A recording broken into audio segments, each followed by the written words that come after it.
Bom, boa tarde para quem chegou agora. Eu sou a Karen Polazzi, sou coordenadora de Fomento e Inovação no GIF. E eu gostaria de dar início à sessão Negócio de Impacto e Investimento Social. Estratégias, dilemas e potencialidades, que será mediada pelo Fábio Deboni, do Instituto Sabin, e terá como palestrantes a Carla Duprá, do Instituto Intersement, e o Celso Ataide, da Favela Holding.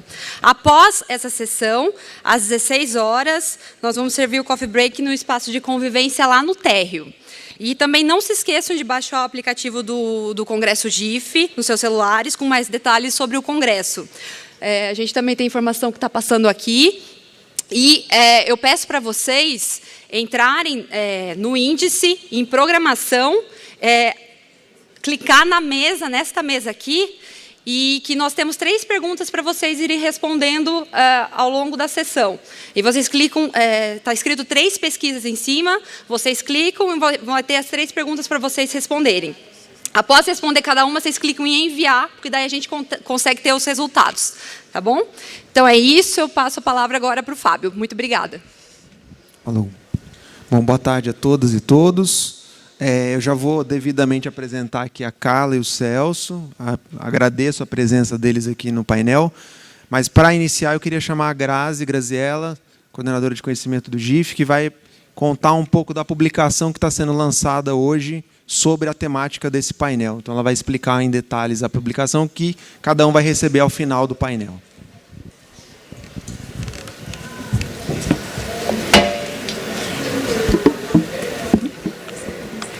Boa tarde a todas e todos. É realmente uma grande satisfação poder lançar essa publicação aqui hoje. E eu gostaria de começar agradecendo aos patrocinadores. Fábio, muito obrigada, em nome do Instituto Sabin. Carla, também participante da mesa, muito obrigada, em nome do Instituto Intersement. E a publicação contou também com o apoio da Oi Futuro, do Instituto Vedacity, do ICE e do Instituto CIA. Bem, o GIF tem se aproximado e trabalhado com a temática de negócios de impacto já há alguns anos. Os negócios de impacto são uma das nossas agendas estratégicas que definem nossa atuação para o período de 2015 a 2020. E, em 2016, nós lançamos também uma rede temática sobre os negócios de impacto, que é, essencialmente, um grupo de diálogo, de troca, de discussões sobre o tema. Então, diante de todo esse trabalho, esse acúmulo, e também do crescente interesse dos investidores sociais sobre os negócios de impacto, a gente achou que era pertinente, que seria uma grande contribuição para o campo, desenvolver esse segundo número da série Temas do Investimento Social sobre a interação entre negócios de impacto e o investimento social privado, né? Bem, a publicação ela traz, então, os desafios e as oportunidades que se colocam para os investidores sociais que estão atuando nessa temática e apresenta um panorama, então, atual, o estado da arte dessa atuação, né? Dessa interação entre esses 2 campos. Mesmo que ela não seja um guia, ela não se constitui como um guia, ela pretende, ao trazer essas reflexões, contribuir para o processo de tomada de decisão dos investidores sociais que estão se aproximando dessa temática, ou que estão buscando entender se desejam atuar com negócios de impacto. E, para colaborar um pouquinho com a discussão aqui hoje, eu queria só trazer alguns destaques, os principais achados da publicação. Então, em primeiro lugar, acho que é legal colocar que os investidores sociais eles têm debatido cada vez mais a necessidade de ampliar a escala, impacto das suas ações, das suas estratégias.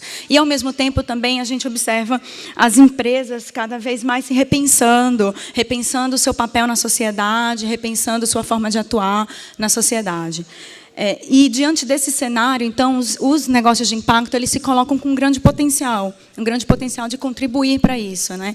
Aqui, tanto em termos de aumentar a escala das ações, aumentar o impacto, também a sustentabilidade financeira, né, das transformações sociais que a gente precisa ver para a nossa sociedade, como também em repensar ou propor um novo papel, um novo modelo de atuação do campo privado, né, do setor privado na nossa sociedade. E são todos esses potenciais que motivam ou que atraem os investidores sociais a atuar no campo, né? Então, a gente vê que esse é, sim, um movimento em expansão, ainda que seja um movimento em fase inicial, ou um movimento ainda experimental. E aqui, quando eu digo o movimento, não só um movimento da aproximação, né, dos investidores sociais no campo dos negócios de impacto, mas também o próprio movimento dos negócios de impacto em si.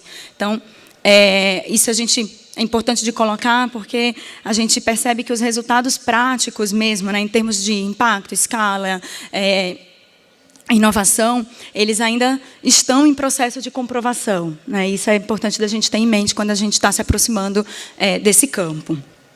Agora, em relação a como o investimento social privado pode atuar ou colaborar com os negócios de impacto, eu gostaria de destacar 4 pontos. A publicação traz bem mais coisas, mas eu vou só me deter nesses 4 aqui agora. Em primeiro lugar, o investimento social privado, como um setor com maior flexibilidade, maior capacidade de tomada de riscos, ele tem uma série de possibilidades maiores de atuação nessa área, que muitas vezes não são tão presentes ou estão mais distantes dos investidores tradicionais de mercado, como, por exemplo, o apoio a negócios de impacto em fases estratégicas, como fases iniciais, fases de prototipagem, também o apoio em relação à avaliação de impacto, né? E também tem a possibilidade de testar diferentes instrumentos, né? Testar vários mecanismos de apoio, de interação com os negócios de impacto, instrumentos esses que podem depois gerar conhecimento e serem utilizados pelos próprios investidores tradicionais de mercado, né? Então, pode impulsionar nesse sentido. Um segundo papel importante é o papel de enfatizar a dimensão do impacto social e ambiental. Então, os institutos e fundações têm essa expertise, né, esse conhecimento próprio do campo, e podem repassar, né, ou transmitir, enfatizar esse tipo de conhecimento para os negócios de impacto, que muitas vezes vêm do setor privado e não tem necessariamente essa aproximação, esse conhecimento com o campo mais social, socioambiental, né?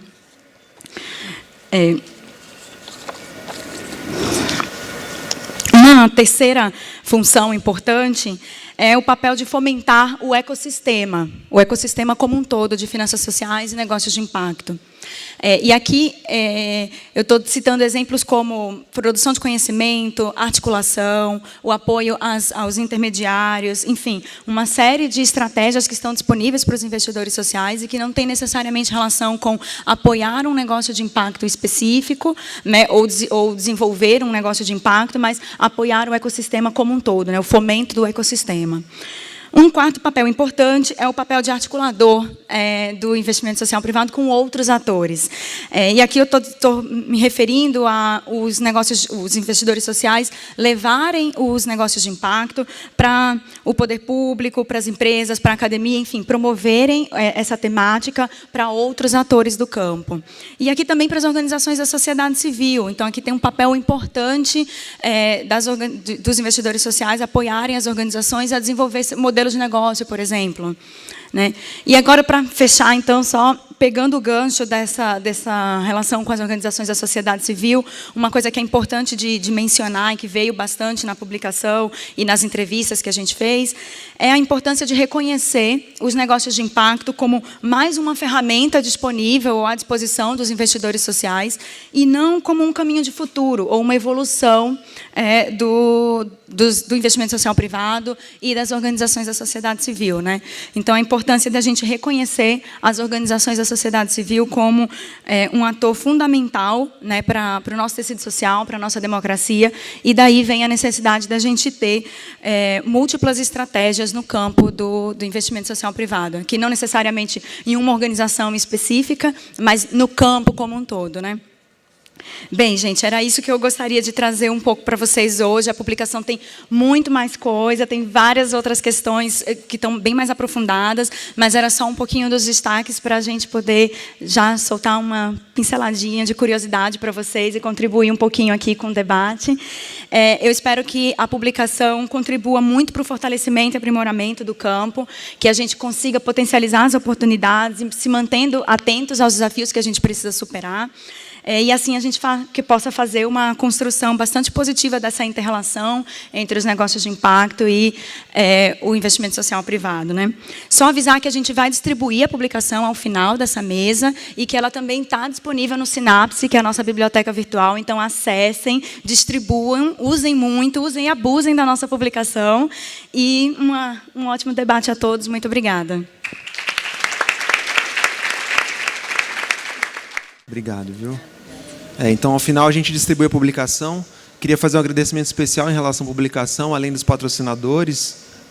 A Célia, que está aqui, ICE, ajudou bastante na revisão.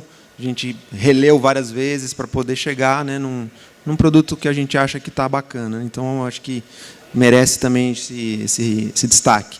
Bom, eu estou com 2 colegas aqui que vão trazer algumas perspectivas desse tema. Vou apresentá-los, vou fazer um breve contexto desse tema e a gente vai trabalhar numa dinâmica de 15 minutos cada um e depois a gente abre para vocês interagirem e a gente volta e, com o tempo que a gente tiver, algumas rodadas de diálogo, além da enquete que está no aplicativo.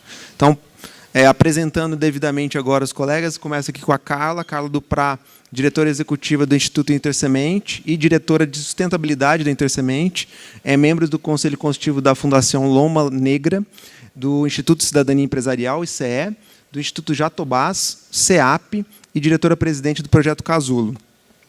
E, na minha ponta esquerda aqui, o Celso Ataíde foi criado na favela do Sapo, na zona oeste do Rio de Janeiro, é fundador da CUFA, Central Única das Favelas, a maior organização não governamental focada nas favelas do Brasil e já presente em mais de 15 países.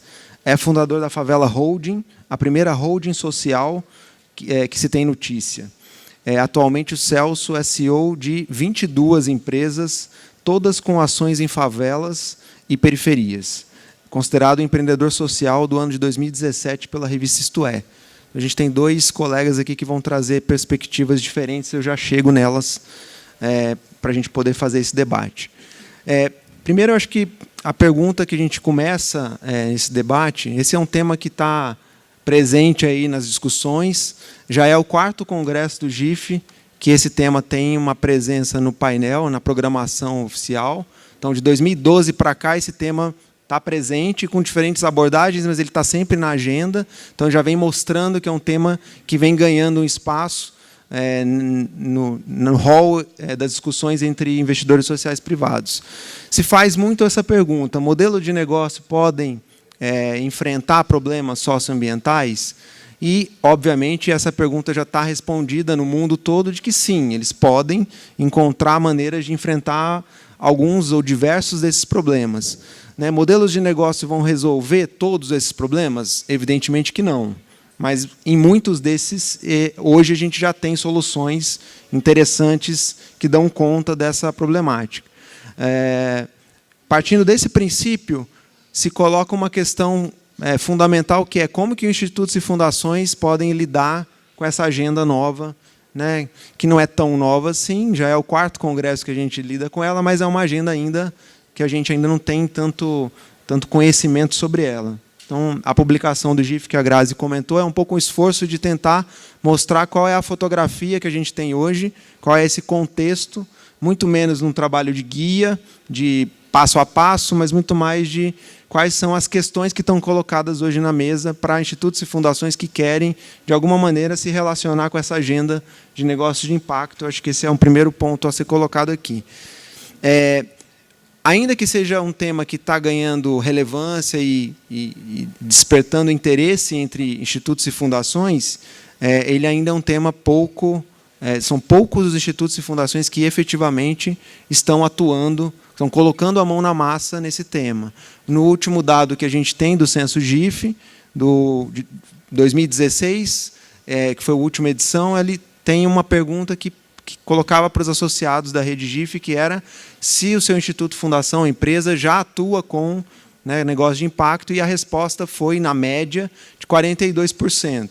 Então, o que quer dizer para a gente isso?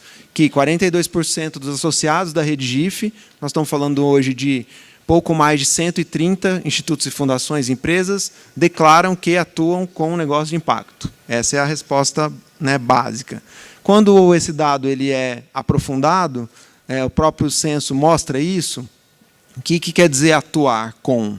E aí, basicamente, o que a gente enxerga ali nos dados é que há um conjunto de interesses no sentido de eu quero conhecer mais essa agenda. Então, eu estou indo em reuniões, em eventos, estou acessando conteúdos, estou começando a conhecer os atores desse ecossistema. Então, ainda é uma fase ainda de exploração, de onde é que eu estou, qual é o mapa, de onde eu estou me inserindo nesse contexto. E a publicação é um pouco, ela traz um pouco, ela cumpre um pouco esse papel. Então, obviamente, por ser um tema novo, tem uma série de dilemas, de desafios que estão colocados. Eu acho que a publicação procura trazer isso. Claro, evidente, a gente que está no dia a dia do tema tem se deparado com desafios de ordem jurídico, contábeis. Essa é uma frente. Uma fundação pode fazer um investimento e esse dinheiro volta. Como é que é isso? Essa é uma questão. Tem desafios de ordem institucionais. O conselho da minha fundação, ele topa, ele entende dessa agenda. Como que é lidar institucionalmente com essa dimensão? Tem uma dimensão de desafio de ordem técnica. As nossas equipes de institutos e fundações têm as habilidades para lidar com esse novo campo. Como é que a gente lida com isso? Como é que a gente tem esse repertório na nossa casa para lidar com essa agenda? Tem N outros desafios, mas estou trazendo alguns aqui para mostrar que não está dado o campo, né? Tem muito por construir. Ao mesmo tempo, fazendo um contraponto a isso, a gente já percebeu nessa caminhada, curta ainda, de que é possível fazer. Então, aquele questionamento de que será que dá para fazer, eu acho que a gente já consegue perceber com a publicação e com alguns avanços que eu vou destacar aqui, de que é possível fazer. Há caminhos para ser feito e ninguém está fazendo nenhuma ilegalidade. Acho que essa é uma questão que já está colocada para algumas fundações que já estão um pouco mais à frente. Do último congresso GIF para cá, nos últimos 2 anos, de 2016 para cá, eu acho que a gente teve um avanço, né, mais acelerado nessa agenda, que eu acho que merece destaque algumas iniciativas que estão acontecendo, algumas delas circulando aqui no congresso, inclusive, que no final de 2015, a Força Tarefa de Finanças Sociais, para quem não está familiarizado, é um movimento global que tem em vários países e que, no Brasil, ela conversou com um conjunto de atores e lançou um conjunto de recomendações para mobilizar a sociedade em relação a essa frente de finanças sociais e negócios de impacto.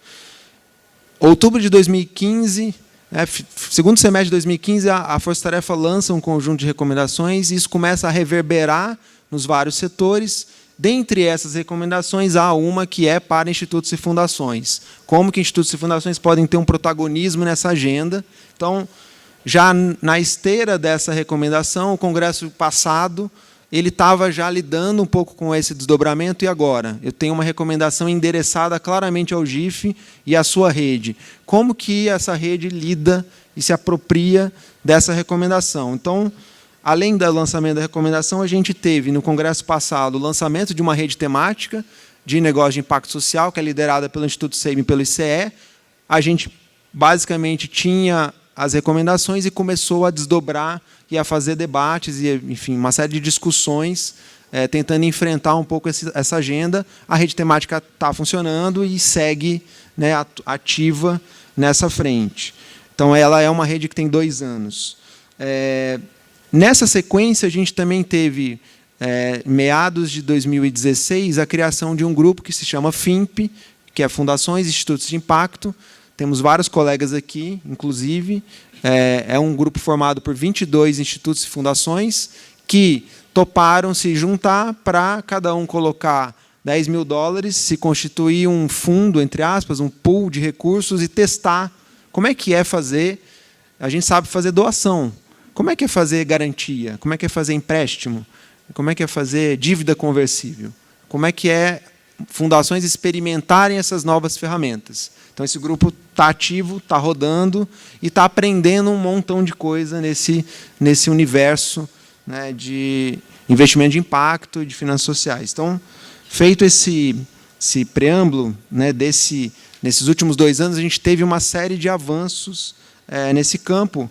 E aí a gente já tem algumas questões que estão mais claras desde essa caminhada mais recente, que eu acho que para pontuar, já para finalizar essa fala inicial. Primeiro, a gente não está falando de negócio de impacto é a evolução da filantropia. A gente não está falando de substituir uma coisa pela outra. Isso está muito claro já, mas é importante a gente reforçar esse conceito.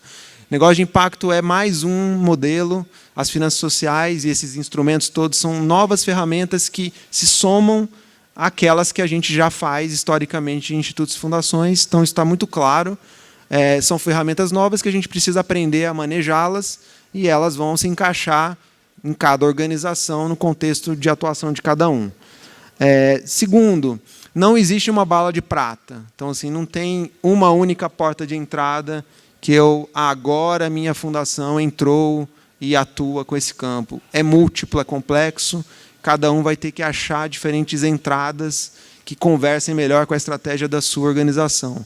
Então, dá mais trabalho mesmo, né? Não tem uma porta única.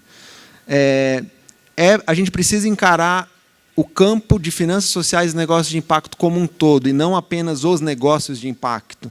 É como se a gente fizesse uma analogia de nós não estamos olhando só para a árvore, a gente está olhando para a floresta toda. Tem outras formas de vida, né? É mais complexo do que apenas os negócios de impacto. Os negócios de impacto talvez sejam a ponta da lança desse ecossistema, desse campo, que tem um conjunto de outros atores, e aí eu estou dizendo isso porque a gente entende que institutos e fundações podem cumprir um papel relevante nesse conjunto do ecossistema, apoiando, sobretudo, as chamadas organizações intermediárias. São aquelas que fazem a ponte entre o empreendedor, que tem um negócio, e o investidor, que tem um capital para poder alocar nesse negócio. Então, tem um monte de organizações relevantes, incubadoras, aceleradoras e várias outras, que fazem essa conexão e que não tem um modelo que pare em pé por conta própria, e aí institutos e fundações podem cumprir um papel relevante nesse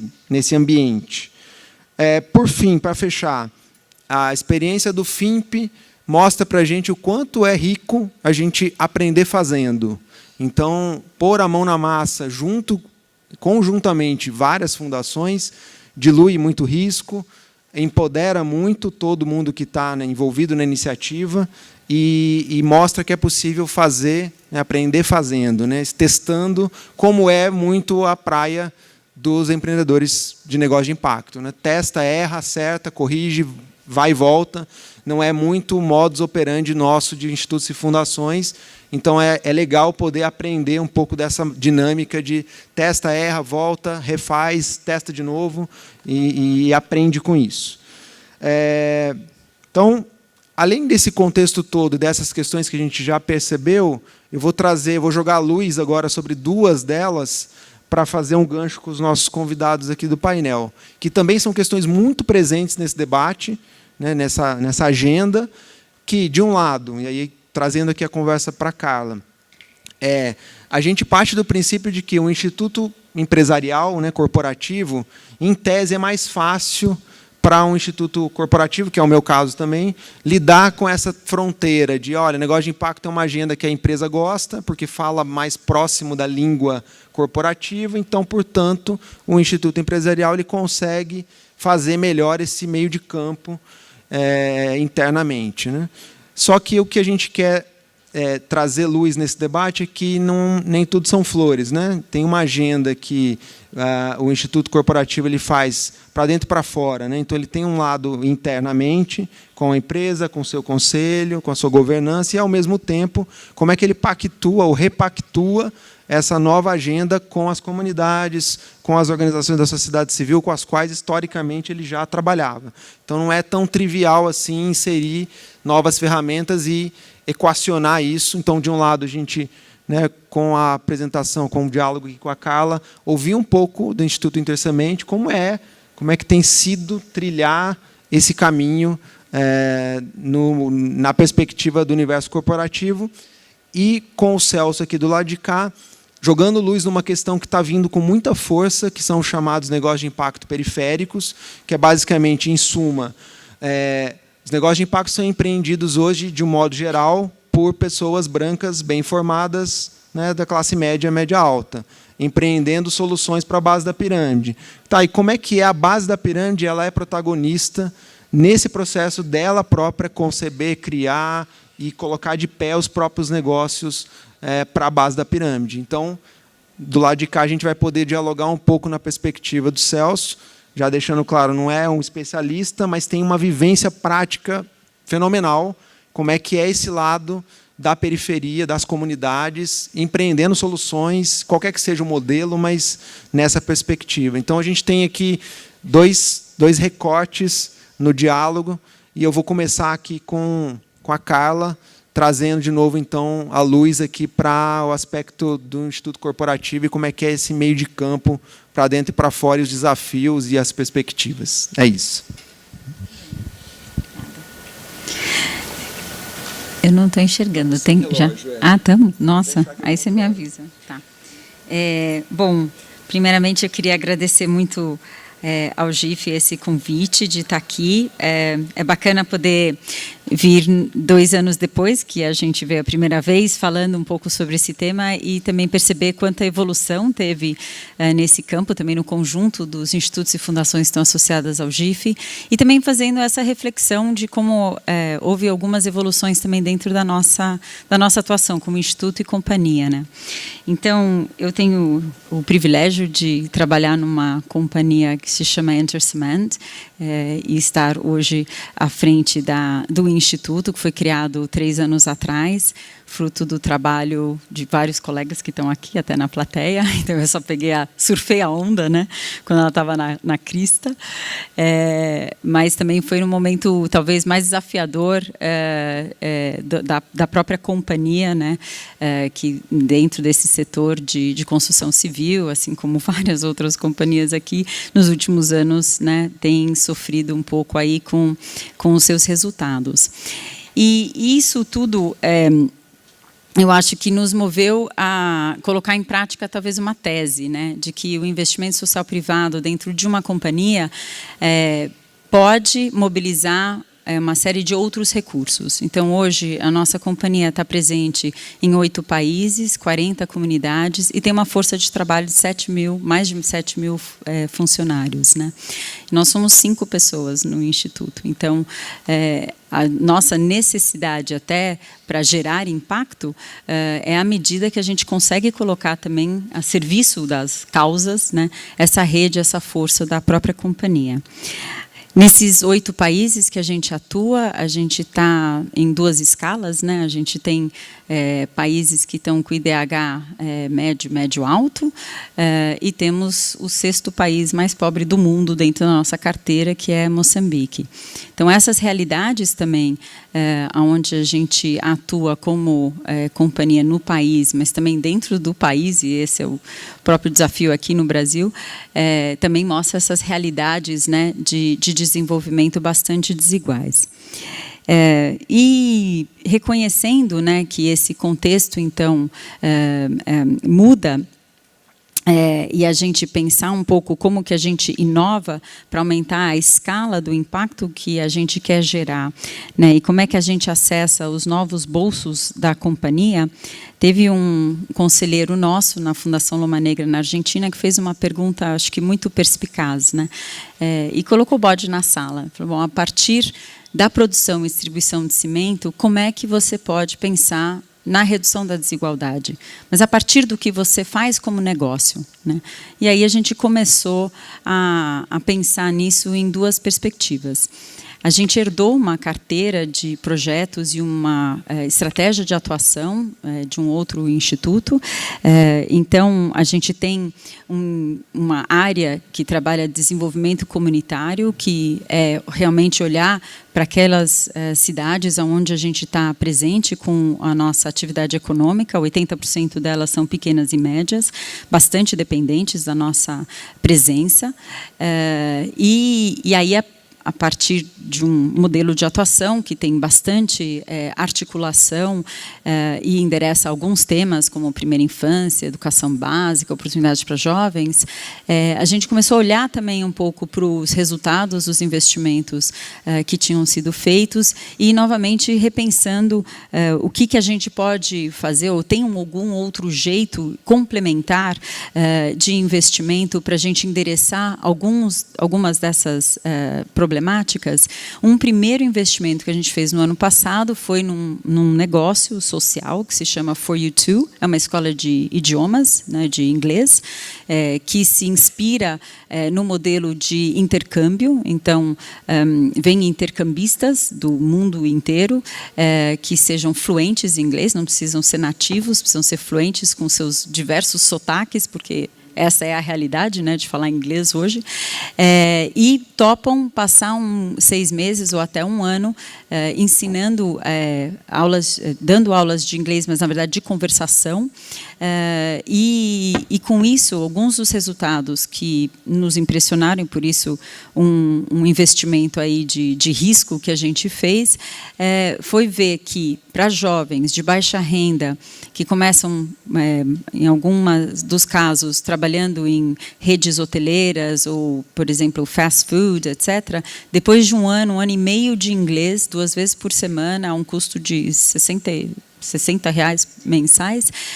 começam a ter uma fluência mais rápida, maior, e rapidamente são colocados em outras lojas dessa rede, ganhando quase que o dobro do que foi o salário inicial. Isso nos chamou a atenção. Bom, é um outro jeito de oferecer oportunidades.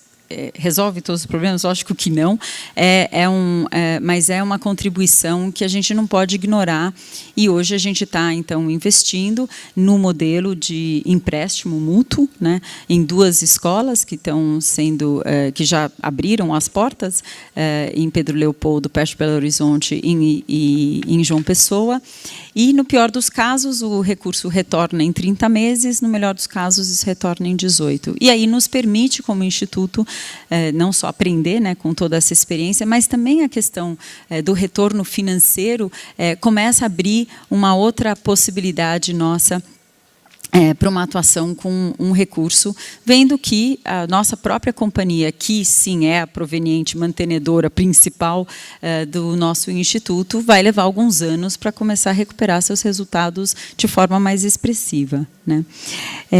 E o outro, quando a gente olha para a nossa área, que a gente chama negócios com potencial de impacto. Eu quero falar isso com bastante ênfase e humildade, porque a gente ainda não tem um mega caso super bacana, com milhares de resultados econômicos e etc., que a gente possa compartilhar. Nós estamos muito no início, testando e aprendendo. Mas a gente também, naquela provocação de quais são os outros bolsos da companhia que a gente poderia eventualmente acessar, olhando para a cadeia de valor da companhia, olhando para trás, né, o que são os fornecedores, e olhando para frente, quem são os nossos clientes e consumidores finais, a gente começou a fazer uma provocação com áreas estratégicas dentro da companhia. Então, olhando para trás, a gente é uma companhia que usa muita energia, né, e não renovável, uma fonte é o coque, que é um resíduo do petróleo, e quanto mais a gente puder limpar essa matriz energética nossa, mais interessante para nós como negócio. Então, uma das buscas incessantes das áreas de coprocessamento e pesquisa e desenvolvimento é a biomassa.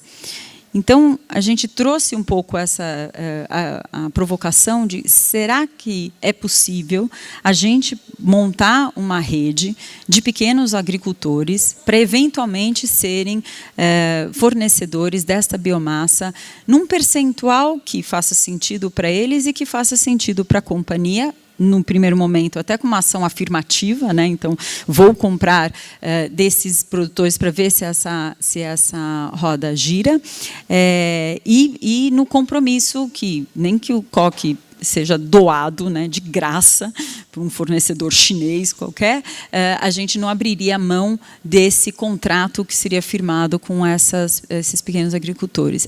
Aí abriu-se uma janela de oportunidade maravilhosa, porque as equipes adoraram a ideia, começaram a fazer uma série de testes com resíduos, na verdade, de biomassa na Bahia e em Goiás, descobriram o que eles chamam agora o combustível nobre, e aumentaram, e já querem aumentar do primeiro compromisso inicial, que era substituir 1%, né, dentro de todas as biomassas que eles compram, para 12%.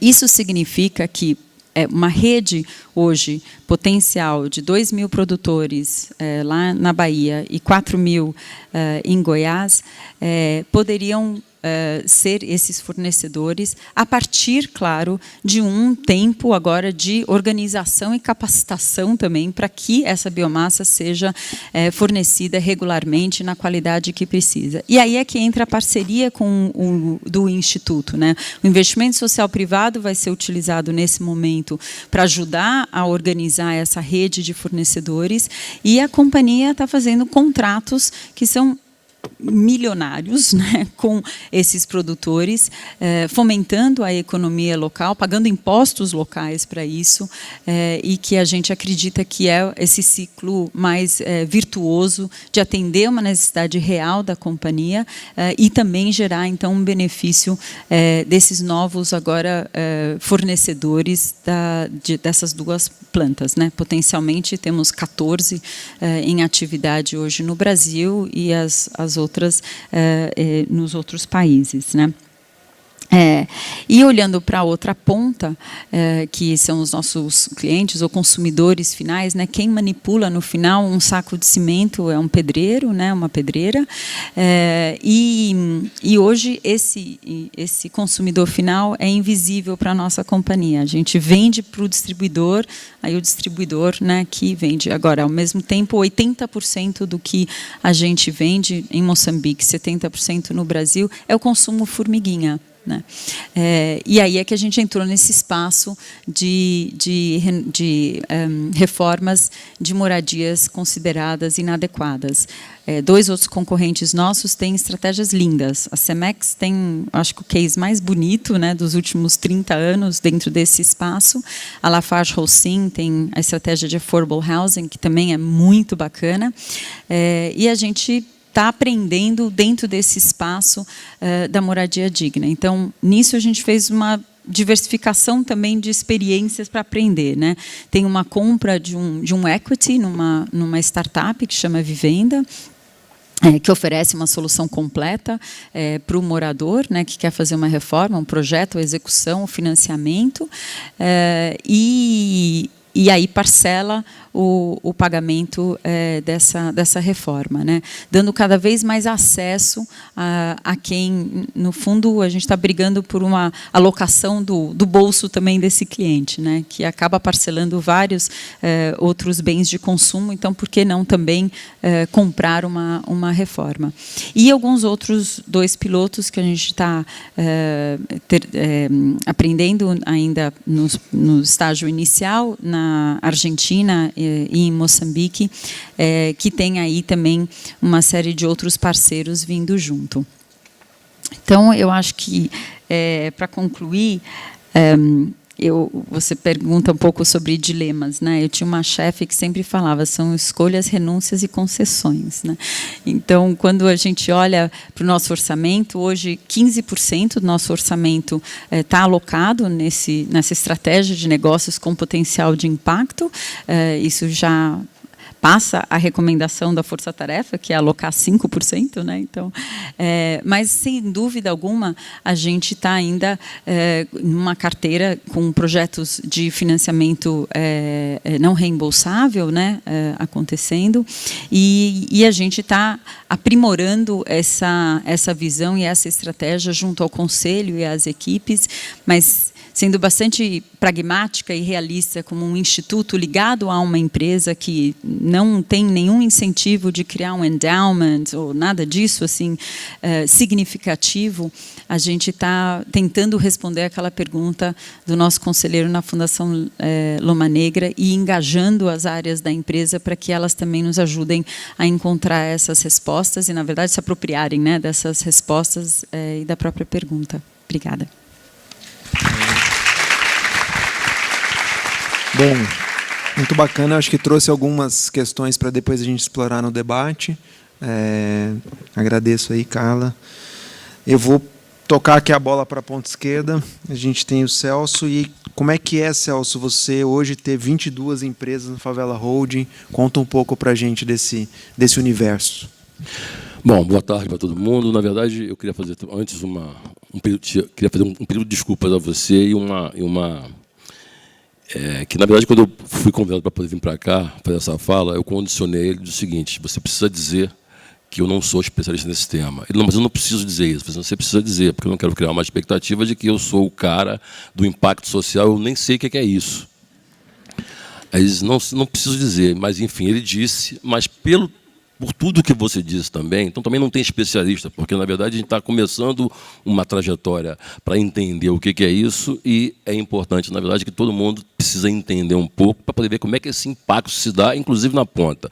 Dentro da perspectiva que eu vivo, então, para poder você entender um pouco do que é a Favela Holding, eu sou do Rio de Janeiro, sou da Baixada Fluminense, nasci lá, meus pais se separaram, eles eram alcoólatras, eles se separaram quando eu tinha 6 anos de idade, meu irmão tinha 7 anos de idade, minha mãe não tinha para onde ir, então ela foi morar embaixo de um viaduto em Madureira, no Rio de Janeiro. Ficamos lá durante 6 anos, quando eu fiz 12 anos de idade, teve uma grande enchente no Rio de Janeiro, então a gente foi remanejado para um abrigo público que chama-se Pavilhão de São Cristóvão, também no Rio. E depois, aos 12 anos de idade, que a gente, enfim, foi ser feliz, que a gente foi morar numa favela. Quer dizer, aquele espaço físico, aquele território que dizem que é uma grande tragédia, para nós era um grande plus. E aí, enfim, eu fui, então, aliás, aos 14 anos, eu fui morar, então, na Favela do Sapo, em Senador Camará, que é onde eu fiz a minha pós-graduação, porque, na verdade, eu sempre fui empreendedor, desde quando eu roubava na rua.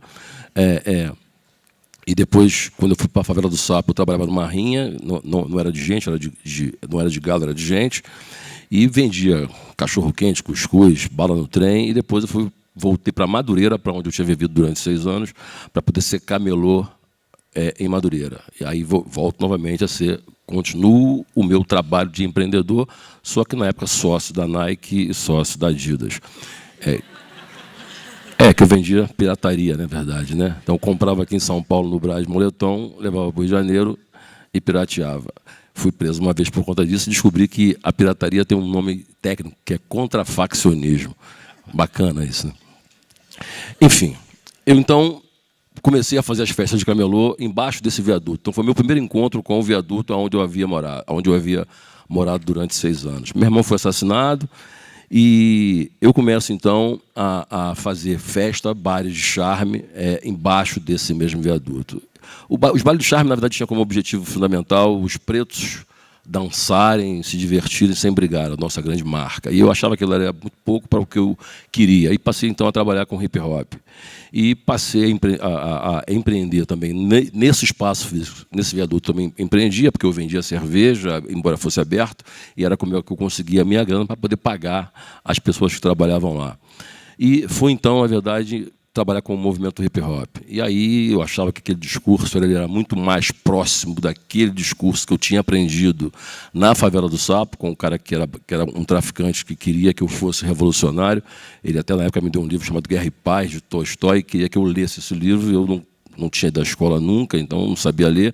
E os meninos que também tinham que ler o livro, que ele faria arguição depois de 3 meses, também não conseguiam ler, mesmo eles sabendo ler. E acabou que ele dizia que ia dar tiro na mão de quem não respondesse a arguição. Então eu comecei a ler gibi do Batman, tentar ler para poder começar a ler rápido, para poder aprender a ler, para poder, enfim, responder a arguição. Não conseguia fazer nenhuma das duas coisas. Ele era revolucionário porque ele fazia parte do Comando Vermelho, quer dizer, o Comando Vermelho tem uma história com VAR Palmares, MR8, nos presídios do Rio de Janeiro. E aí ele se dizia revolucionário e ele era de esquerda e era comunista, como ele se dizia. Depois eu descobri que ele não era nada disso, ele era botafoguense, fã de João Saldanha.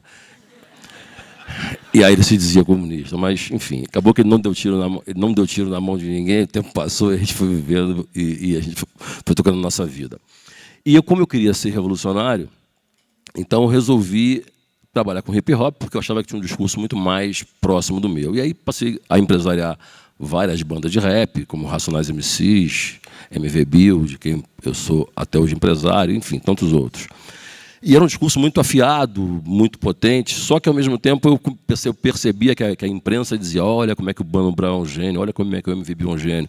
Era muito mais pela capacidade que eles tinham, que eles achavam que a gente não tinha. Quer dizer, era tão baixa a expectativa daquilo que a gente podia produzir, que qualquer coisa que a gente dissesse era um ato de genialidade. Não que eles não tenham valor, mas eles atribuíam a gente por qualquer razão. E eu comecei a perceber também que o nosso discurso ele era muito potente, mas as nossas práticas não eram tanto. E aí a gente estava começando, na verdade, a virar os pretinhos da periferia que protestam. Eu queria, na verdade, fazer mais do que isso. Senão a gente ia acabar abrindo uma nova indústria da denúncia, mas a gente não ia produzir absolutamente nada. Enfim, e aí a gente então monta a CUFA. Vou chegar na Hold, porque para te explicar a Hold, acho que a gente passa por aí.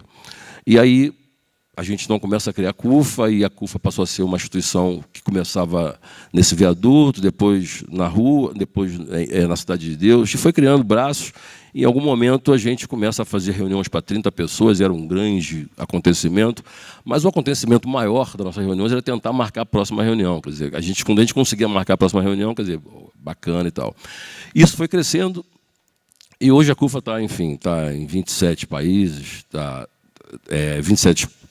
nos 27 estados, 17 países, quer dizer, eu estava até falando com você ainda há pouco, quer dizer, quando você me perguntou, como é que está a CUFA nos Estados Unidos? Quer dizer, então a gente está indo, hoje a gente está indo para Harvard, a gente vai fazer uma palestra lá sobre uma outra história, e de lá a gente vai para Nova York. E onde é que eu vou dormir? Exatamente no hotel que a CUFA tem no Bronx. Então, e isso não pertence a mim. Então, aonde que surge essa separação? Então, eu começo a perceber que a CUFA já tinha recebido muitos prêmios fora do Brasil, e no Brasil, como prêmio, por exemplo, Darcy Ribeiro, pela quantidade de jovens que a gente tinha formado, que é um prêmio importante no Brasil, que é oferecido pela Câmara dos Deputados e tudo mais. Enfim, a gente tinha uma série de coisas que a gente fazia. A gente ganhava prêmio, por exemplo, de direitos humanos, e a gente nem sabia que a gente trabalhava com direitos humanos. Então, tudo que a gente fazia tinha ligação com outras coisas, mas existia um déficit nosso que nem permitia que a gente sistematizasse o que a gente havia feito para poder entender que tipo de impacto, ou que área de impacto a gente estava realmente causando. A gente não conseguia aferir nada disso. E aí então, eu começo a perceber que eu precisava sair da CUFA, porque a gente falava muito de empreendedorismo, mas a gente, quer dizer, a gente não tinha dinheiro, a gente dependia para poder fazer uma ação de governo de Estado, prefeitura, a gente precisava se calar diante de algumas anomalias, porque a gente precisava atender a nossa necessidade na ponta. Então, quando você queria fazer uma crítica a algum determinado político, você precisava pensar duas vezes, porque senão ele ia se vingar de você, cortar, e aí você olhava para os jovens que a gente estava atendendo, enfim, então existia um pouco de sofrimento por conta disso. E eu começo, então, a tentar começar a pensar em como é que eu passava o bastão, e há 4 anos atrás eu saí da CUFA e formalizei a minha saída agora em 2017, mas eu já havia saído da CUFA e comecei a pensar, eu posso dar um exemplo, então vamos imaginar, por exemplo, o Banco Itaú tem lá a sua fundação. Eu pensava em ser a fundação que criou um banco que poder financiar as nossas ações. E não tinha a menor convicção de que poderia dar certo. Mas, como eu sempre achei que tudo fosse dar errado na minha vida mesmo, então, para mim, era mais um desafio. E aí, então, eu saio da CUFA e começo a pensar em fazer... E aí eu começo a ouvir um monte de gente falar em negócios sociais, como o próprio Átila, por exemplo, na época, que falava muito sobre isso. E aí, eu não sabia o que era isso, né? Bom, a Célia, por exemplo, desde a época que ela me convidou para fazer parte da Choca, eu sou fero da Choca, por culpa sua, eu começo a tentar entender o que era negócios sociais. Ok. E para nós, naquele território, se você for falar em GIF, por exemplo, no meu território, vão achar que é mais um imposto que estão criando. Então, como é que você, na verdade... o que é isso? E aí, negócios de impacto são negócios que você melhora a vida das pessoas, que você leva autoestima para as pessoas. Bom, então, uma empresa de cigarro faz negócio social. Quando você fuma, você está no momento de festa. Bom, então, se você fuma, nas festas, o cigarro significa autoestima, como a cachaça, por exemplo. Quer dizer, a Taurus e a Rossi também é negócio social, uma vez que trabalham com a proteção da vida, apesar das mortes. Enfim, aí você começa a pensar quais são as contradições que pode ter, nos argumentos que podem falar sobre tudo isso.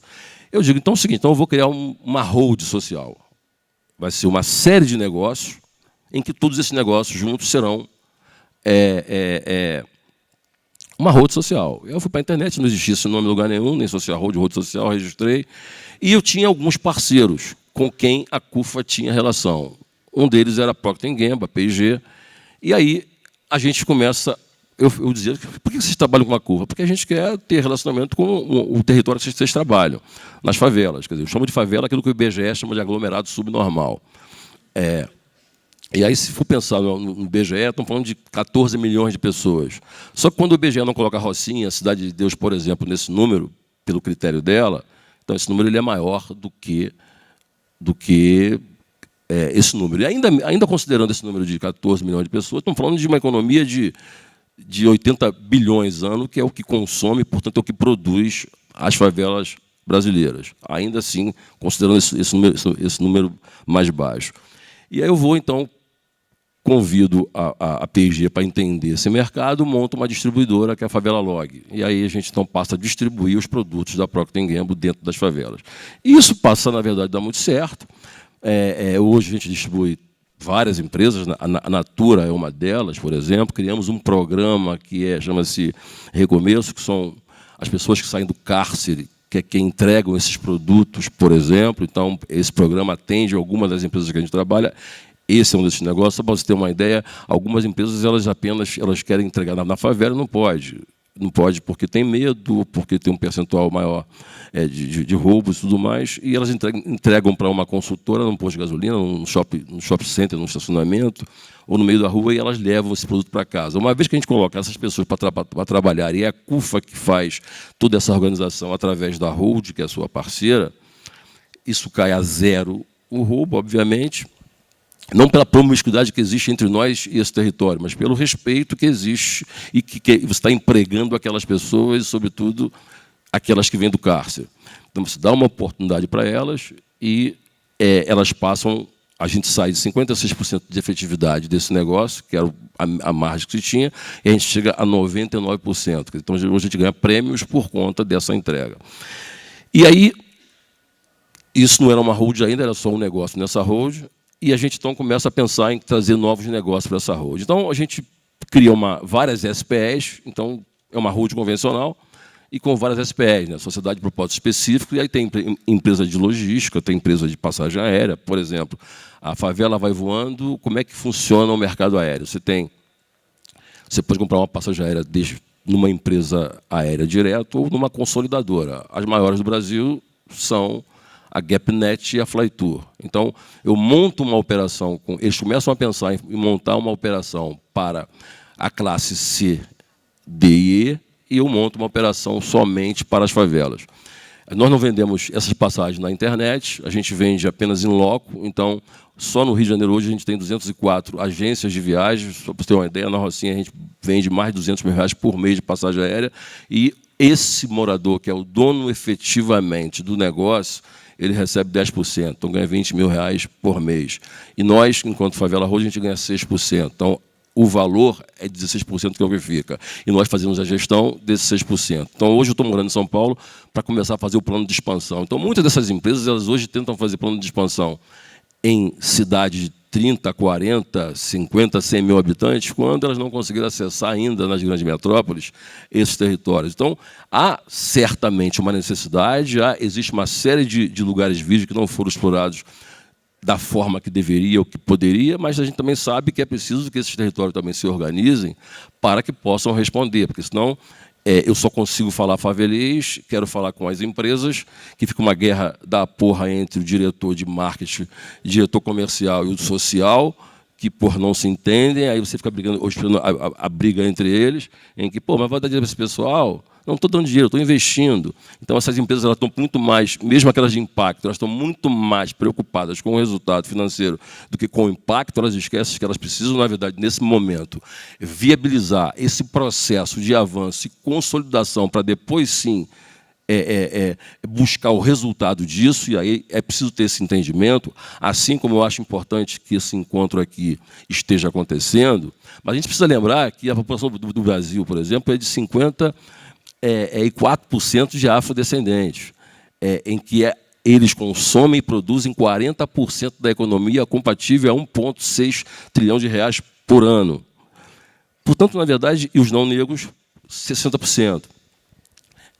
E essas pessoas estão nas favelas e nas periferias. Como é que a gente fala com essas pessoas? Como é que essas pessoas passam a estar nesse espaço físico e elas não estão? Então, o que vai acontecer é que vamos sair daqui com um grande plano de negócio, de impacto, e a gente não combinou com aquelas pessoas. E aí a gente não consegue falar com aquelas pessoas, essa informação não chega para aquelas pessoas, excesso através de um comercial de televisão comprado, e elas vão continuar achando que GIF, por exemplo, é mais um imposto que o governo está criando, e eu não quero saber dessa porra. Então, nós precisamos pegar parte...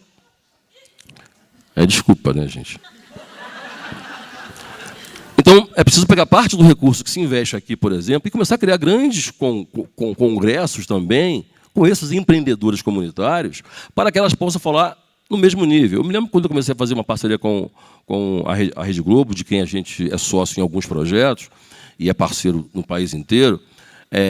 O Zé Roberto, ele dizia, mas o que você está falando? Eu falava favelês. E ele tinha que arrumar um tradutor. Eu falava, não fode, rapaz. E a última reunião que a gente fez, que tem uns testes entre nós, tinha alguns diretores, a gente estava fazendo um projeto chamado Taça das Favelas, que hoje são 96 mil jovens que participam por ano, só no Rio de Janeiro. E aí tinha um conflito de marcas, porque tinha que ser uma marca, mas o que eu estava levando era uma outra marca. E no final alguém falou assim, esse cara está meio cheio de marra, porra. Numa reunião de diretoria. Não falaram desse jeito porque não é assim que eles falam, falaram com educação. Eu falei, cara, eu sou cheio de marra mesmo, só que é o seguinte, há 15 anos atrás, eu vim aqui fazer inscrição para ser vigia. Vocês disseram que eu sou gago, me barraram. Então, estou aqui em cima agora, vocês vão ter que me aturar. Então, assim, acho que, eu acho que o que a gente precisa, na verdade, é falar de impacto, sim, mas quando eu faço essas ações nesses territórios, eu não faço nenhum favor para aquelas pessoas, porque eu acho que aquelas pessoas, elas não querem ser catequizadas, elas querem olhar e ver a melhor versão de si mesma. Então, elas querem ser donas do negócio. Então, quem é o dono de cada negócio são eles.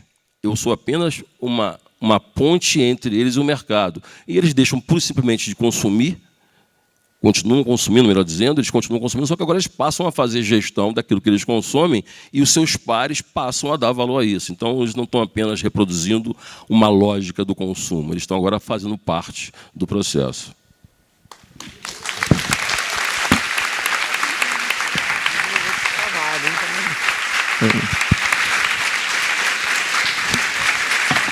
Bom, genial. Acho que a gente teve duas falas bacanas demais.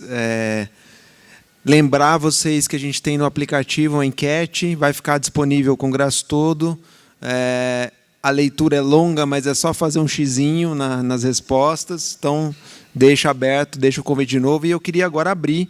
A ideia é a gente, de novo, quem quiser mandar pergunta escrito, à vontade, mas a ideia é poder abrir microfone.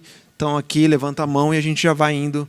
Vamos fazer um primeiro bloco de 3, 4 questões, a gente volta e assim vamos, tá bom? Por favor. Olá, boa tarde. Eu sou a Daniele, da Entre Nós, que é uma consultoria que faz planejamento estratégico para investimento social privado.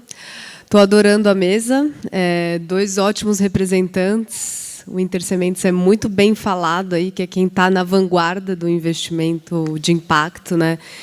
E a CUFA aí para representar o que, infelizmente, ainda são minorias, né? Caso como o do Celso, que conseguem chegar aqui e ocupar esse espaço de poder aqui dentro do GIF.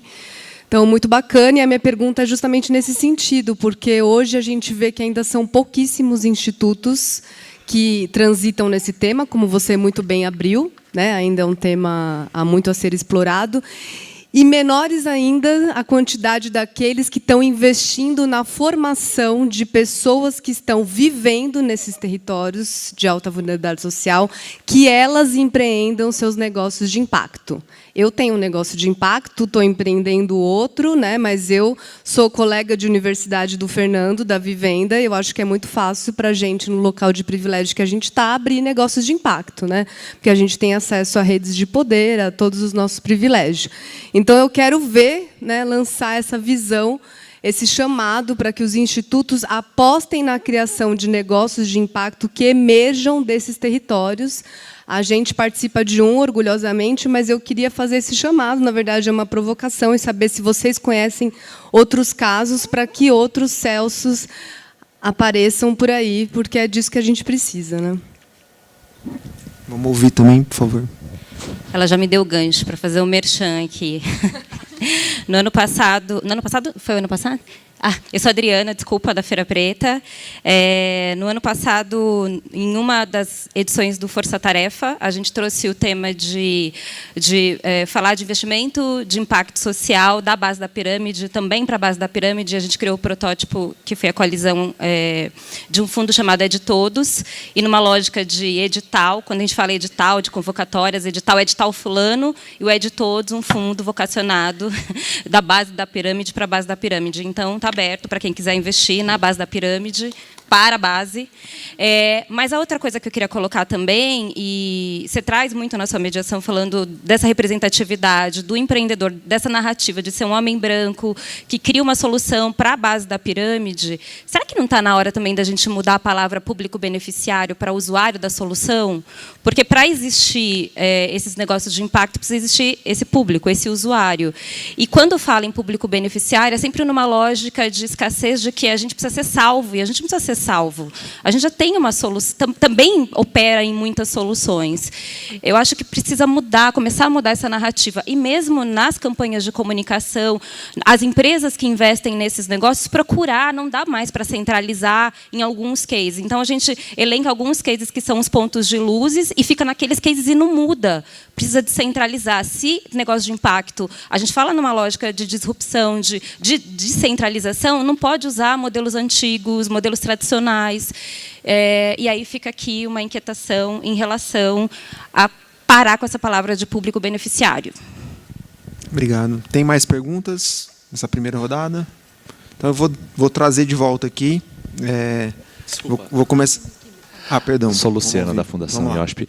Gostaria de perguntar para a Carla se ela poderia explicar um pouco melhor o negócio, né, das escolas de inglês, aí, das duas que ela citou, que está começando, né, que estão começando, e essa história do retorno. Ser um pouco mais objetivo nessa parte do exemplo, por favor.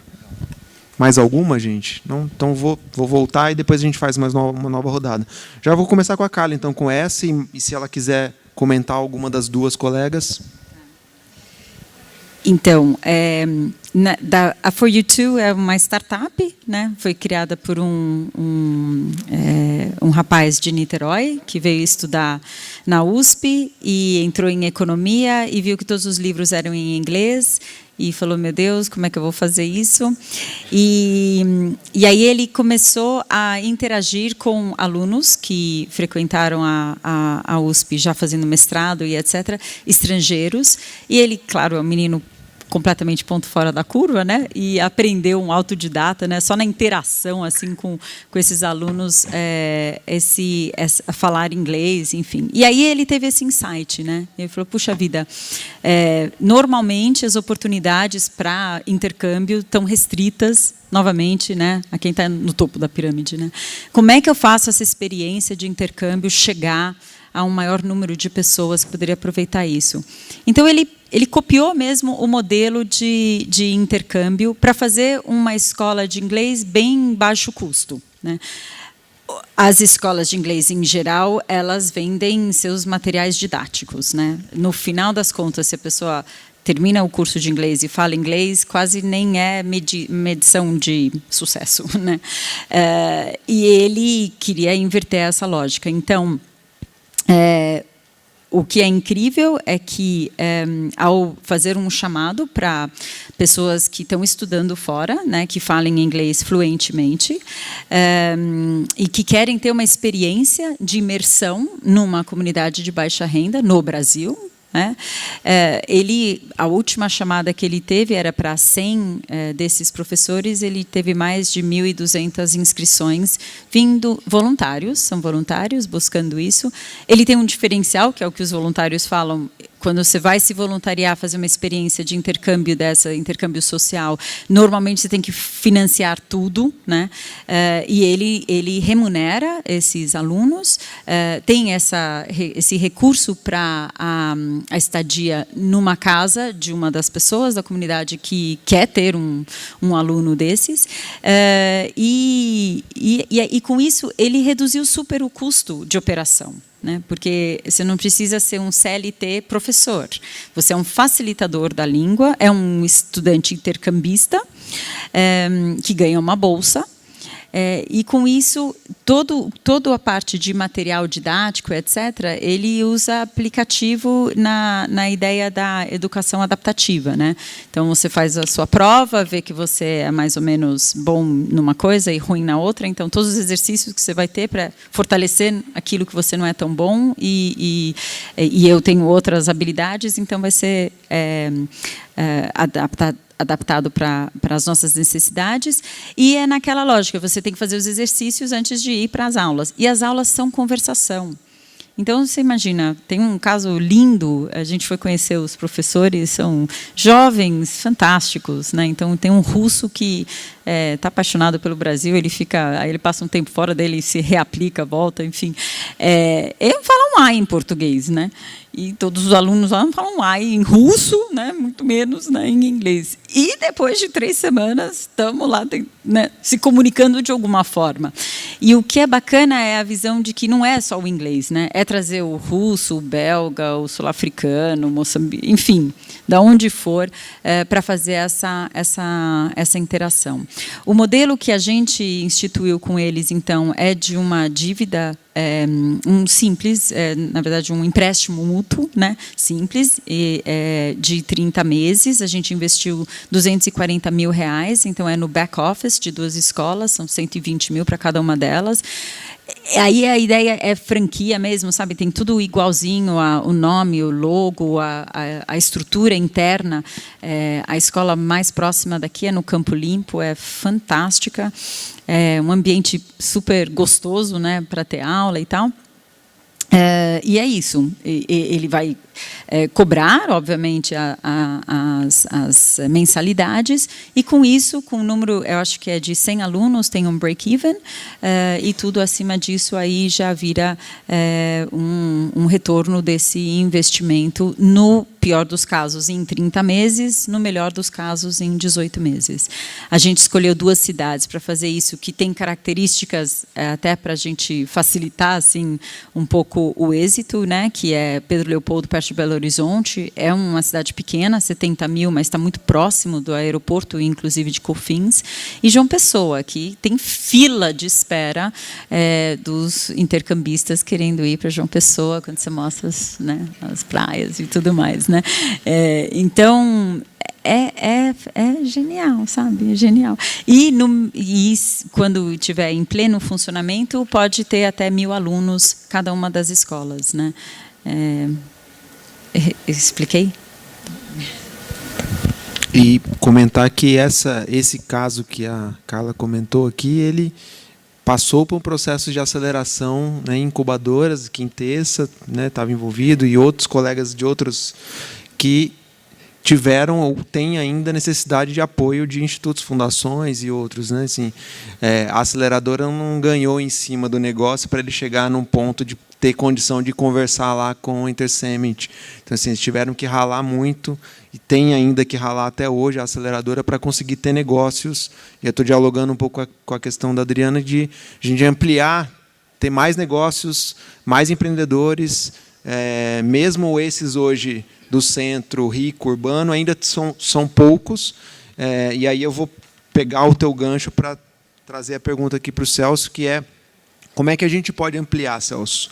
Incluir mais gente que está lá na comunidade, que tem naturalmente na veia a coisa empreendedora, de sobrevivência. Como que a gente pode dar mais espaço para essa turma poder acessar essa turma que está aqui dentro?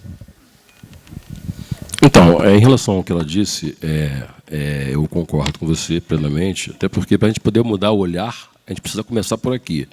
Né? Eu, há pouco, em dezembro, agora eu ganhei um prêmio, por exemplo, que é como a gente não olha essa população apenas como beneficiária, mas como protagonistas e como empreendedores. E se alguém se quisesse colocar apenas como beneficiário, ok, até porque nem todo mundo tem que empreender mesmo, isso também tem que ter vocação. Mas a gente precisa mudar o olhar. Eu recebi agora um prêmio no Tom Brasil, na semana, em dezembro agora, da Isto É, como o empreendedor de impacto do ano. Eu fiquei 1h30 tentando convencer que eu era eu. Então, assim, mesmo com documentos, gente, a minha porta é essa aqui. Quer dizer, provavelmente nunca entrou alguém ali como eu para receber um prêmio como empreendedor. Eram 4, né? Um na área de impacto social, na área de distribuição, na área de indústria e na área de tecnologia. Quer dizer, enfim, então como é que a gente começa a mudar isso? Em relação a como é que a gente dá mais escala a isso, é o que eu tenho tentado fazer. A diferença é que muitas dessas empresas pedem para um funcionário que provavelmente não vai estar trabalhando nessa empresa daqui a um ano, ir lá ver como é que está, fazer uma visita, um safari. E aqueles que são os agentes reais dessas empresas não vão, não querem nem conhecer. Muitas vezes financiam um projeto, assim, ó, bota a nossa... Não põe nem a minha marca aí, mas dá essa graninha para essas pessoas. Então, não parece muito mais que é um marketing social e não necessariamente um compromisso real. E por que, quando eu te digo que a gente tem mais de 200 agências, eu posso te falar aqui de outras empresas, quer dizer, ela, por exemplo, a gente tem uma das empresas do grupo, é uma empresa de outdoor comunitário. Quem são outdoors? Outdoors que são placas de 1x2, em que são quantas cidades hoje? 3.000 cidades que a gente está. 3.000 cidades somente em favelas. Quer dizer, então, o Ministério da Saúde, uma grande empresa, faz uma propaganda na saída de um shopping, de uma grande via, no centro de um shopping, no aeroporto, e a gente só faz com placas menores dentro desses territórios. E recebe quem bota a placa, o dono do muro recebe, então, parte desse recurso vai para aquele lugar. A grande diferença, e aí eu acho, é que eu não procuro o dono desse muro, eu não procuro o empreendedor que vai ser o dono de uma agência de viagem. Eu estou naquele território. Aquelas pessoas têm uma relação conosco o tempo todo de pedir oportunidade, de tentar oportunidade. Então, eu acho que essas empresas, se elas querem realmente, efetivamente, descobrirem a potencialidade daquelas pessoas, elas precisam estar convivendo mais com aquelas pessoas e não ir numa van uma vez a cada 3 anos para poder sentir o cheiro daquela gente. Então, não são aquelas pessoas.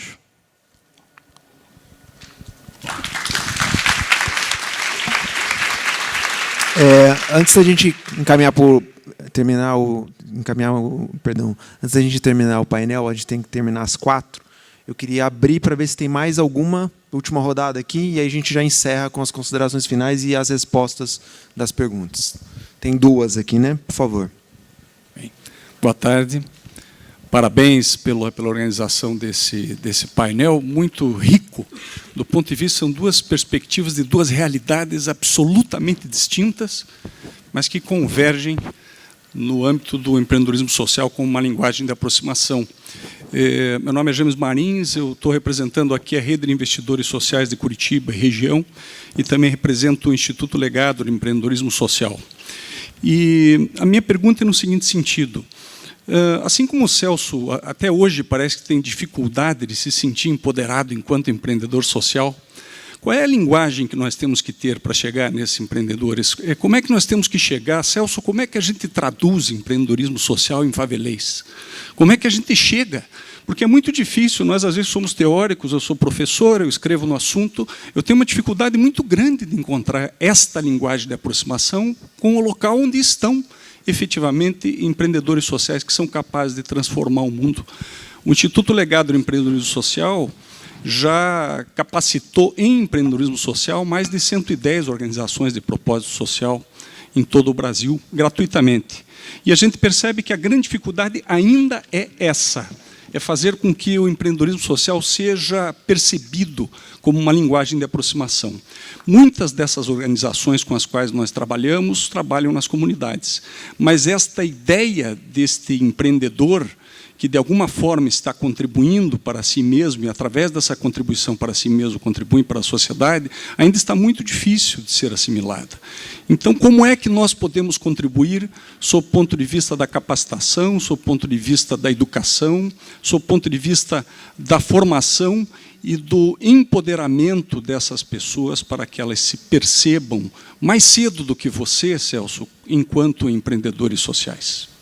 Obrigado, viu? Tem mais 2 perguntas, eu queria ouvir as 2 e a gente já está estourado aqui no tempo. Por favor. Boa tarde, meu nome é Roberta, eu trabalho na Cidade Escola Aprendiz, e a minha dúvida, na verdade, é quase uma consultoria, mas eu acho que pode apoiar outras pessoas aqui.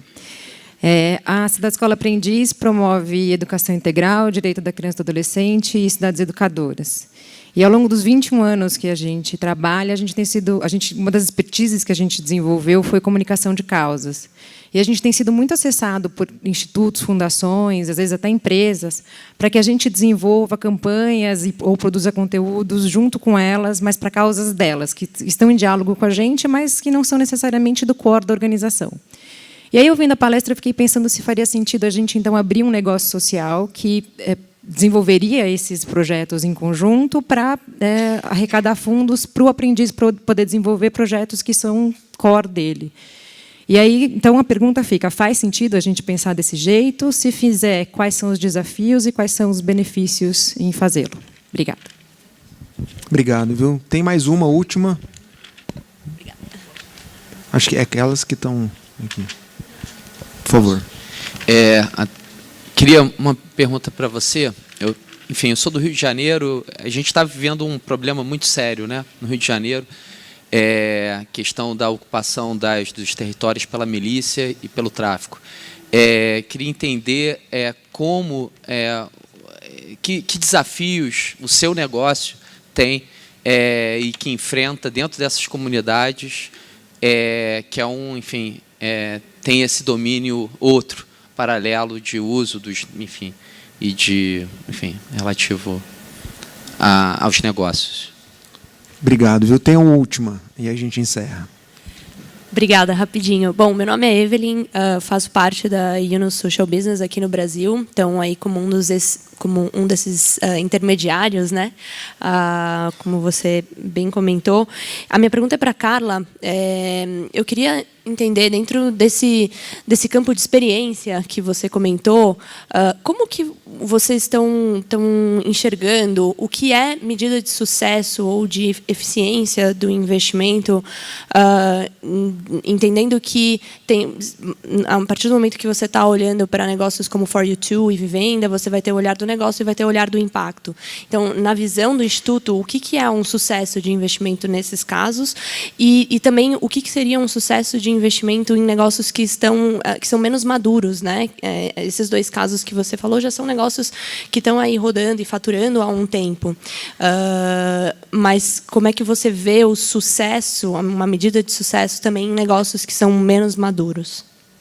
Obrigado. Bom, vou começar com o Celso aqui. Acho que tem 2 questões que vieram, a tua, né, dos desafios, e vou colocar entre aspas a pergunta do colega ali primeiro, que é como traduzir o empreendimento social em favelês. Acho que passar a bola para o Celso, já agradecendo e já para ele responder e já fazer a fala final dele aqui, por favor, Celso. Sim, tem só 1 minuto. 1 minuto. Bom, o amigo do Paraná, né? Enfim, eu posso responder de forma bem objetiva para você. Bota favelado e preto na tua empresa.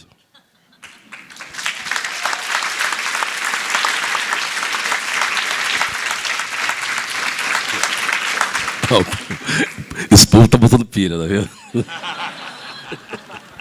Mas na prática é isso. A gente essa semana eu fui numa emissora de televisão e aí, Celso, a gente queria falar linguagem a gente queria falar a linguagem dessas pessoas, queria que eles assistissem mais a nossa emissora. A gente sabe que a população das periferias é 90% do país. Como é que a gente fala como eles falam? Não estou dizendo que você está dizendo isso, não. Aí, os funcionários dessa emissora, nenhum deles andam de ônibus, eles só frequentam restaurantes onde as pessoas não estão. Então, na verdade, discriminam as pessoas para quem eles querem vender os seus produtos. Nós montamos uma empresa chamada Infavela. É uma empresa de marketing, perfeito? E aí eu acho que ajuda a responder um pouco isso. Nós temos hoje a conta de várias grandes empresas, como a Petrobras. A Petrobras ela tinha a Liquigás. Como é que ela ativa nessas áreas de milícias, por exemplo? Ela não ativa. O Facebook fez com a CUFA um projeto,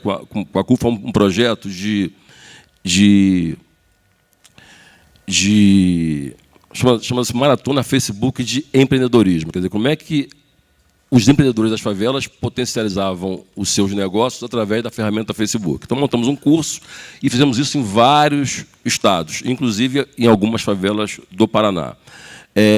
Também, comunidade quilombolas, ribeirinha e indígena. A penúltima foi uma comunidade indígena de Dourados, de 35 mil índios. Nessa reunião que a gente fez com essa emissora, todas as pessoas que estavam conosco perguntando como é que faziam isso, eu podia até dar ali para eles um livrinho de favelês que eu posso escrever. Mas eles não vão nem ter tempo para aquilo. Todas as pessoas que estavam naquela reunião gostam de Chopin, Mozart, Pavarotti, Vivaldi, odeiam funk, odeiam rap, e querem falar em linguagem daquelas pessoas, não vão falar. Ou então vão passar um dia, uma noite numa favela e dizer, olha, sei tudo daquele lugar, pô, eles são assim, eles andam assim, porra, como é que eles andam? Então, na verdade, quer dizer, vira uma coisa... E elas acreditam naquilo que elas estão falando, que elas agora conhecem daquilo mesmo. Então, acho que, quando eu montei essa empresa chamada Infavela, e botei uma porrada de favelado para fazer curso aqui em São Paulo, na SPN. Aí você tem os faveladinhos falando português. Aí, eu ia fazer antes as reuniões com as empresas. Porra, Celso, o cara das favelas, ele conhece tudo. Aí o cara falava share, trade. Eu falava, fudeu. Eu vou entregar o quê para esse maluco? Eu só vou contar a história para poder arrumar um dinheiro. Vou dar um golpe, mas não vou entregar nada. Então eu precisava também falar igual os caras falam. Peguei vários pretinhos da favela, agora vocês vão falar também. Então, quando eu vou para essas reuniões, é uma porrada de preto falando negócio da nega aqui. Ó. Porra, é bacana ver essa nega falando. Minha mãe não falava assim, minha mãe também não estudou, eu não fiz faculdade de porra nenhuma. Vou para Harvard agora. E, porra, é o seguinte, vou mandar meu favelês. Então, eu sou formado, eu fiz pós-graduação na favela do Sapo. Eu sou da Sapo University. Sapo University. Porra, foi lá que eu me formei, foi lá que eu me graduei. Então, objetivamente, se você quer falar com os pescadores e não tem nenhum pescador na sua empresa, você não vai conseguir falar com os pescadores.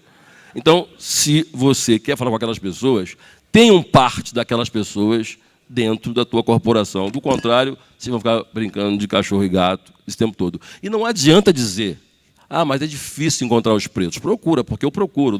Na nossa road, 93% são pretos. Tem cota para branco lá. Esse é o mundo real. É o nosso mundo. Em relação às milícias, eu não posso falar muita coisa, porque senão eu me passa fogo. Então, qual que é a grande vantagem que a gente tem? Traficante nenhum e miliciano nenhum quer o mal das suas favelas. Falando de forma mais direta. Não existe nenhum traficante, ou não existe nenhum miliciano que manda fechar a padaria, que não quer que ninguém entre na favela, que não quer festa na favela, que não quer evento. Não existe esse lugar. Quando você vê alguém recebendo tiros na entrada de uma favela, é porque foi um desavisado que entrou na rua errada, com farol alto, entrando igual um louco. O bonde vai atirar achando que é invasão. Mas se você entrar numa favela qualquer, é impossível seu carro ser roubado no Rio de Janeiro, por exemplo, é impossível teu carro ser roubado e você entrar numa favela para poder pegar o teu carro de volta. Meu irmão, me roubaram meu carro e disseram que o GPS disse que ele está aqui.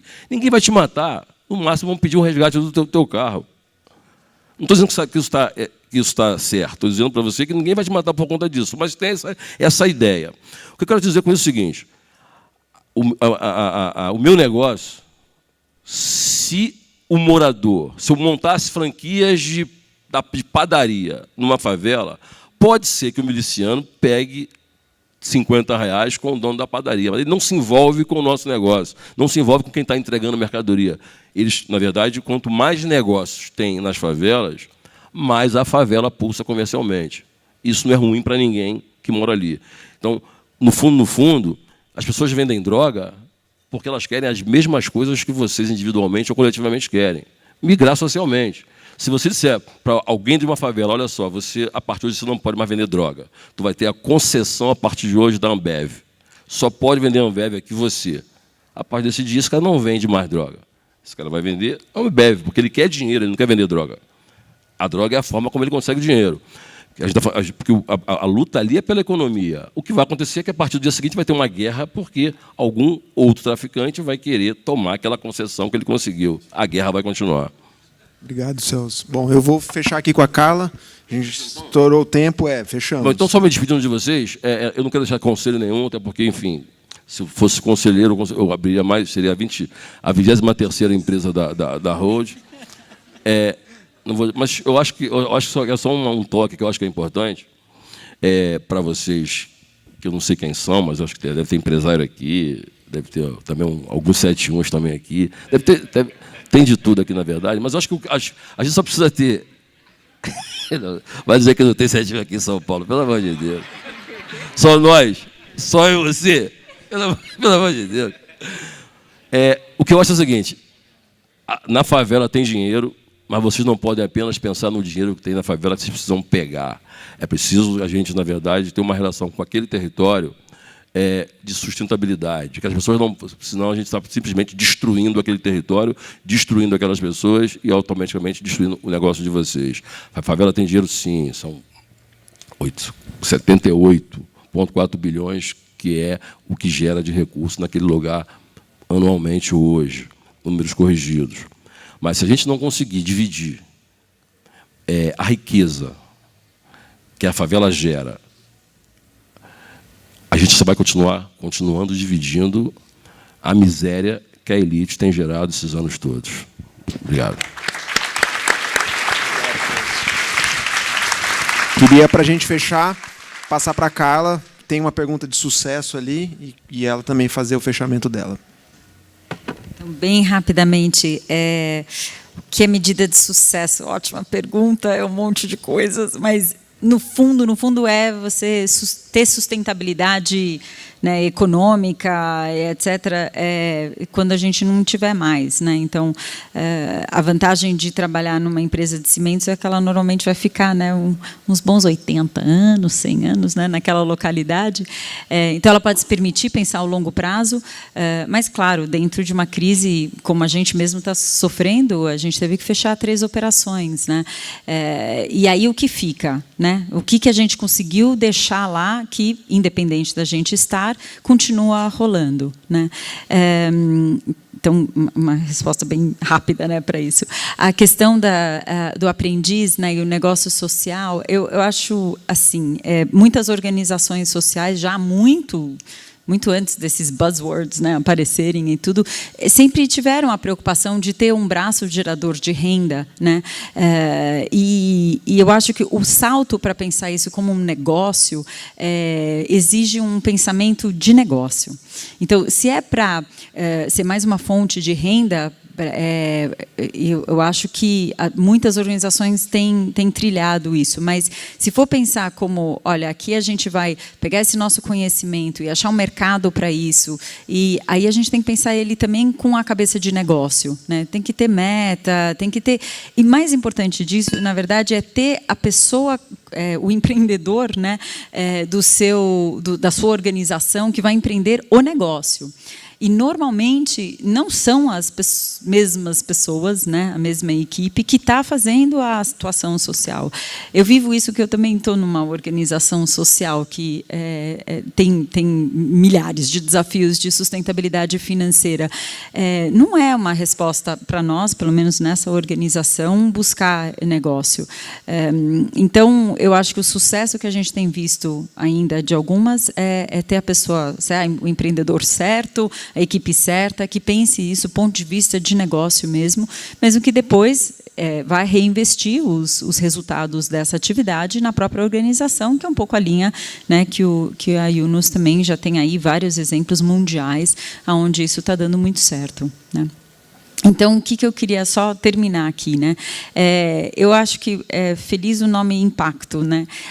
O que a gente está buscando é gerar esse mais impacto. Eu acho que ontem, na abertura, fazendo, né, uma retrospectiva dos últimos 20, 25 anos, eu fui da escola Fundação Kellogg, né, lá atrás.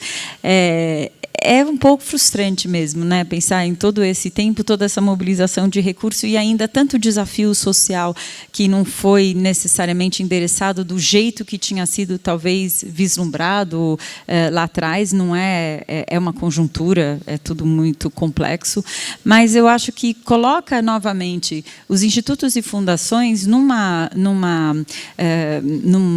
momento de reflexão, de repensar essa questão do seu impacto, né? Então, se vamos existir nos próximos 10 anos fazendo os investimentos que a gente está fazendo, o que para a gente vai ser um resultado de orgulho, de que transformou, de que gerou um impacto significativo na causa que a gente tiver, ou servindo, ou nos lugares onde a gente está presente, né? Eu acho que essa é uma pergunta bastante pertinente para todos nós. E, de novo, Escola Kellogg, né? O investimento social privado ele pode ser pequenininho, mas ele é um capital de risco e muito catalisador, né? Então, que bom, Célia, que você botou a Choca na vida do Celso, né?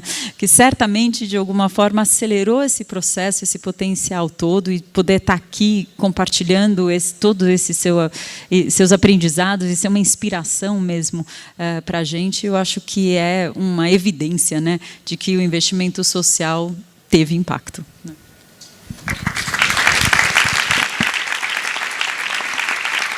Gente, sem mais delongas, estamos bem estourados de tempo. Me desculpo aí com todos, mas agradecendo o Celso, a Carla e uma boa continuidade de programação.